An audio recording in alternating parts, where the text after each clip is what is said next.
జంధ్యం వేసుకునేటప్పుడు యూరిన్కి వెళ్తున్నాం మనం. ఇదివరకు షర్ట్లు వేసుకునే వాళ్ళు కాదు, యూరిన్కి వెళ్ళేటప్పుడు. ఇప్పుడు అంటే షర్ట్ వేసుకుంటాను, ప్యాంట్ వేసుకుంటాను కాబట్టి ఇబ్బంది లేదు. ఇప్పుడు షర్ట్ వేసుకునే వాళ్ళు, పంచెతో ఉండే వాళ్ళు అయితే యూరిన్కి వెళ్ళేటప్పుడు ఇదిగో ఈ విధంగా ఎడం చెవికి వేసుకోవాలి.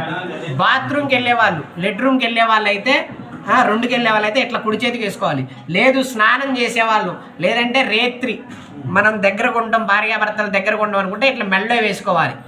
అంతే తప్పితే అది ఎక్కడ పడితే ఎక్కడ తగిలినా ఎట్టున్నా కానీ నా క్రతువుకి నేను 1కి వెళ్తాను, నేను 2కి వెళ్తాను, నా పని నేను చేసుకుంటా పోతాను, అదేదో తాడు ముక్కలాగా తీసేయకూడదు.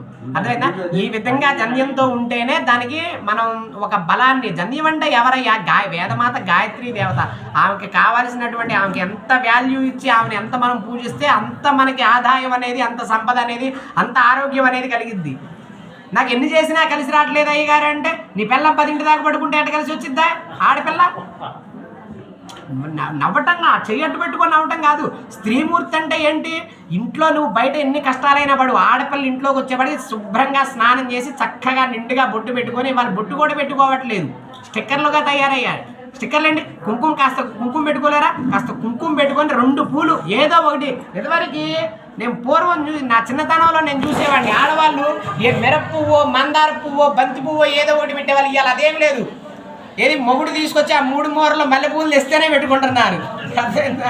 అయ్యే పూలు అయినాయి వాళ్ళకి, మిగతాయి పూలు కదా. ఏదో ఒక పువ్వు పెట్టుకోవాలి. పువ్వు పెట్టుకొని స్త్రీ మంచిది కాదు, పువ్వు తప్పక ధరించాలి.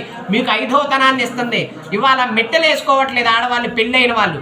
నేను వివాహానికి వెళ్తే నాకు ఎంత ఇబ్బంది అవుతుందో తెలుసా? నేను ఎవరికైనా సూత్రం తీసుకొని, మంగళసూత్రం తీసుకొని అందరికి అక్షతలు ఇవ్వాలంటే ఆమె కింద మీద 1/2 గంట చూసి ఇవ్వాల్సి వస్తుంది. ఎందుకయ్యా అంటే ఆమె వెతంతువో తెలియట్లేదా, సుమంగిలో తెలియట్లేదా? నాకు తెలియాలి కదా. తెలియాలంటే నువ్వు 5వతనం నిండుగా కనపడాలి కదా. నీకు భగవంతుడు ఇచ్చినటువంటి మహాదృష్టం అది.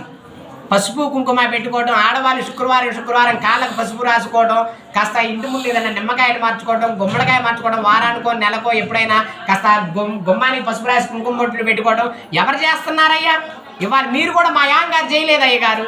చక్కగా వాటితో పెయింటింగ్ మిషన్తో తెప్పిస్తున్నారు. చక్కగా అవి కూడా సరే, ఇవి కూడా రాపిస్తున్నారు, కుంకుమ బొట్లు కూడా దర్వాజాలకి. ఏమయ్యా పసుపు రాసుకొని బొట్లు పెట్టుకోలేరా?